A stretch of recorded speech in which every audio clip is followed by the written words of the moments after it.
लातूरात गावठी कट्टा बाळगणारा इसम ताब्यात, पोलीस ठाणे शिवाजीनगरची उत्कृष्ट कारवाई।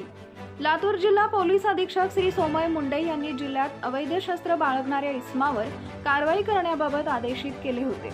त्या अनुषंगाने पोलीस अधीक्षक सोमय मुंडे, अपर पोलीस अधीक्षक डॉक्टर अजय देवरे यांच्या मार्गदर्शनाखाली पोलीस ठाणे स्तरावर विशेष पथके नेमून कारवाई करण्यात येत होती।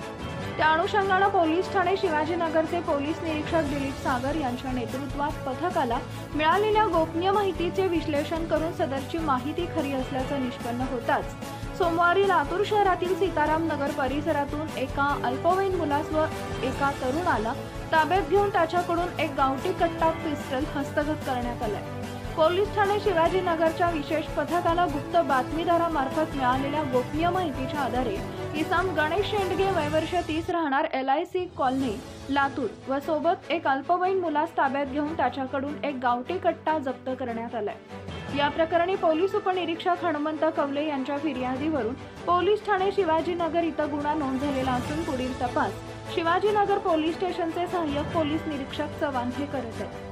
पोलीस ठाणे शिवाजीनगरच्या पथकाने वरिष्ठांच्या मार्गदर्शनात अतिशय उत्कृष्टरित्या गोपनीय माहितीचे संकलन व विश्लेषण करून गावठी कट्टे बाळगणाऱ्या इसमाला ताब्यात घेतले, तर अल्पवयीन मुलास त्याच्या पालकाच्या ताब्यात देण्यात आले। सदरची कारवाई वरिष्ठांचे व लातूर शहरचे उपविभागीय पोलीस अधिकारी रणजित सावंत यांच्या मार्गदर्शनात पोलीस ठाणे शिवाजीनगरचे पोलीस निरीक्षक दिलीप सागर यांच्या नेतृत्वातील पथकामधील सहाय्यक पोलीस निरीक्षक चव्हाण, पोलीस उपनिरीक्षक हनुमंत कवले, पोलीस अंमलदार रणजित शिंदे, बालाजी कोतवाल, अमित लहाने, काकासाहेब बोचरे सोनवणे यांनी केली आहे।